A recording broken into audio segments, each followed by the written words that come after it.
everyone, myself Rekha Lavatre, Assistant Professor of Mansha College of Education, Bhilai. आज का जो मेरा टॉपिक है वह मैंने एमएड फर्स्ट सेमेस्टर की सोशियोलॉजिकल पर्सपेक्टिव ऑफ एजुकेशन से लिया है, जिसमें मेरा टॉपिक है सोशल मोबिलिटी, सामाजिक गतिशीलता, जिसकी रूपरेखा इस प्रकार है। सबसे पहले है प्रस्तावना, इंट्रोडक्शन, उसके बाद है सामाजिक गतिशीलता का अर्थ, मीनिंग ऑफ सोशल मोबिलिटी, उसके बाद है सामाजिक गतिशीलता की परिभाषा, डेफिनेशन ऑफ सोशल मोबिलिटी, उसके बाद है सामाजिक गतिशीलता के प्रकार, टाइप्स ऑफ सोशल मोबिलिटी, उसके बाद है सामाजिक गतिशीलता को प्रभावित करने वाले कारक, factors affecting of social mobility, उसके बाद है उपसंहार, कंक्लूजन। तो आइए अब हम देखते हैं सामाजिक गतिशीलता का अर्थ, मीनिंग ऑफ सोशल मोबिलिटी।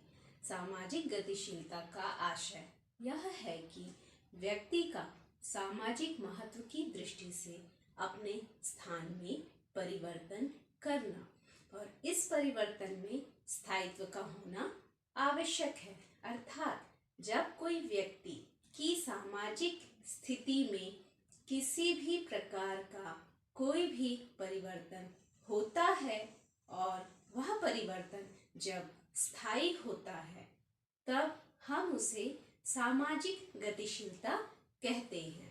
जैसे ग्रामीण क्षेत्र का एक बहुत बड़ा वर्ग या समुदाय शहरी क्षेत्र में कार्य की तलाश में आ जाए या स्थानांतरण कर जाए, तब हम उसे सामाजिक गतिशीलता कहेंगे। चलिए देखिए सामाजिक गतिशीलता की परिभाषा।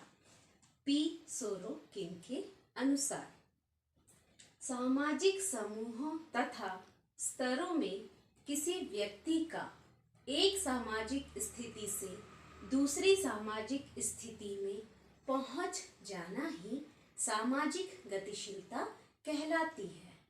इसके बाद हम देखेंगे सामाजिक गतिशीलता के प्रकार, टाइप्स ऑफ सोशल मोबिलिटी। सामाजिक गतिशीलता के प्रकारों में पहला प्रकार है क्षैतिजीय गतिशीलता, जिसे हॉरिजॉन्टल मोबिलिटी कहते हैं। दूसरा प्रकार है लंबीय गतिशीलता, जिसे वर्टिकल मोबिलिटी कहते हैं। तो चलिए देखते हैं हम पहला प्रकार क्षैतिजीय गतिशीलता, जिसे समतल गतिशीलता भी कहते हैं।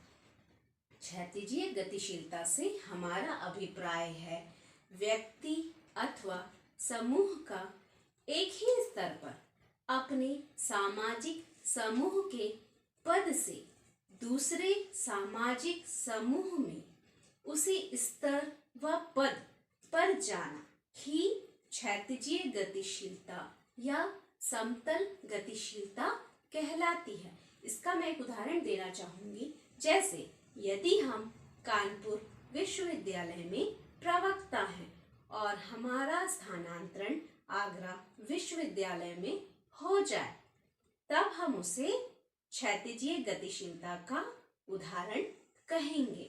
इसके साथ ही हमारा दूसरा प्रकार मोबिलिटी, इसे उदग्र गतिशीलता के नाम से भी जाना जाता है। लंबवत गतिशीलता से हमारा आशय यह है कि जब व्यक्ति एक सामाजिक पद से दूसरे सामाजिक पद पर स्थानांतरित होता है या जाता है, तब हम उसे लंबीय गतिशीलता या उदग्र गतिशीलता कहते हैं। जैसे यदि हम आर्थिक दृष्टि से पिछड़े हैं और हमारी लॉटरी निकल आए, तो हम उच्च आर्थिक वर्ग में आ जाएंगे। इस प्रकार की जो गतिशीलता होती है वह लंबवत गतिशीलता कहलाती है। इसी के साथ हमारा जो है सामाजिक गतिशीलता का दोनों प्रकार मैंने आप लोगों को बताया। अब हम देखेंगे सामाजिक गतिशीलता को प्रभावित करने वाले कारक। सामाजिक गतिशीलता को प्रभावित करने वाले कारकों में महत्वपूर्ण कारक है सामाजिक कारक। पहला जो है सामाजिक कारक, ये जो है सामाजिक गतिशीलता को बहुत अधिक प्रभावित करता है। प्रायः आपने देखा है हमारा जो समाज है दो प्रकार का होता है, एक है बंद समाज और दूसरा है खुला समाज। बंद समाज का जो गठन है हमारे जन्म एवं वंश क्रम के आधार पर होता है, अतः इस समाज का व्यक्ति एक वर्ग से दूसरे वर्ग में नहीं जा सकता। इसके विपरीत खुले सामाजिक ढांचे का व्यक्ति एक वर्ग से दूसरे वर्ग में पहुंच सकता है। खुले समाज में सामाजिक गतिशीलता का मुख्य आधार व्यक्ति का स्वयं का प्रयत्न एवं प्रयास होता है। इनके बल पर ही वह सामाजिक गतिशीलता को प्राप्त करता है एवं उच्च से उच्च व निम्न से निम्न पद को प्राप्त करता है। इसी प्रकार सामाजिक गतिशीलता को प्रभावित करने वाले कारकों में हमारा दूसरा महत्वपूर्ण कारक है जाति प्रथा, कास्ट सिस्टम। जाति प्रथा के आधार पे भी हमारे भिन्न भिन्न वर्ग बने हुए हैं। इन वर्गों के आधार जन्म होते हैं, जन्म के आधार पर ही हमारा स्थान निश्चित हो जाता है। नीची जाति का व्यक्ति चाहे कितना ही विद्वान क्यों ना हो, उसे घृणा या हेय की दृष्टि से देखा जाता है। इस प्रकार जाति व्यवस्था सामाजिक गतिशीलता में बाधक की भूमिका निभाती है, परंतु अब हमारे देश में प्रजातंत्रीय शासन होने के कारण इसकी संकीर्णता कुछ कम हुई है।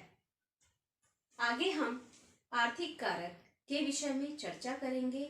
हमारा जो आर्थिक कारक है वह बहुत ही महत्वपूर्ण कारक है, जो हमारे सामाजिक गतिशीलता को प्रभावित करने में महत्वपूर्ण भूमिका का निर्वहन करता है। जैसे आप सभी जानते हैं हमारा जो समाज है 3 वर्गों में विभाजित है। पहला है उच्च वर्ग, दूसरा है मध्यम वर्ग, तीसरा है निम्न वर्ग। उच्च वर्ग का जो व्यक्ति है और उच्च पद पर आसीन होना चाहता है, मध्यम वर्ग का व्यक्ति उच्च पद पर जाना चाहता है और निम्न वर्ग के व्यक्ति की आकांक्षा जो रहती है वो मध्यम व उच्च वर्ग को प्राप्त करने की होती है। इस प्रकार आर्थिक स्थितियों के आधार पर 3 वर्ग बटे हुए हैं और इन 3 वर्गों के आधार पर भी सामाजिक गतिशीलता कहीं न कहीं प्रभावित होती है। इसके साथ ही हमारा नेक्स्ट फैक्टर्स है व्यवसाय, ऑक्यूपेशन। व्यवसाय भी सामाजिक गतिशीलता को कहीं न कहीं प्रभावित करता है। भारतवर्ष में व्यक्तियों के बाहुल्य के कारण सामाजिक गति को बल मिला है। सामान्य व्यवसाय करने वालों में सामाजिक गतिशीलता स्वाभाविक रूप से ही हमें देखने को मिलती है। इसके साथ ही हमारा नेक्स्ट फैक्टर है एजुकेशन, शिक्षा। शिक्षा भी सामाजिक गतिशीलता को कहीं ना कहीं प्रभावित करती है और बहुत अधिक मात्रा में प्रभावित करती है। शिक्षा के विकास, प्रसार एवं प्रयास ने सामाजिक गतिशीलता को अत्यधिक प्रभावित किया है। शिक्षा ने सामाजिक गतिशीलता के क्षेत्र में महाक्रांति ला दी है। आज शिक्षा प्राप्त प्रत्येक पद का व्यक्ति अपने सामाजिक पद में वृद्धि करने में लगा हुआ है। इस प्रकार मैंने आपको सामाजिक गतिशीलता को प्रभावित करने वाले कारकों के बारे में बताया। अब हम उपसंहार की ओर चलते हैं। उपसंहार, जैसा कि आप सभी जानते हैं, सामाजिक गतिशीलता में व्यक्ति के पद व स्तर में परिवर्तन होता है और यह जो परिवर्तन है सामाजिक गतिशीलता का एक वांछनीय परिवर्तन कहलाता है। यह जो परिवर्तन है व्यक्ति की योग्यता, आकांक्षा व स्तर के अनुरूप होती है। इस प्रकार आज जो हमने टॉपिक लिया था सामाजिक गतिशीलता, वह हमारा टॉपिक यहाँ पर कंप्लीट होता है। Thank you.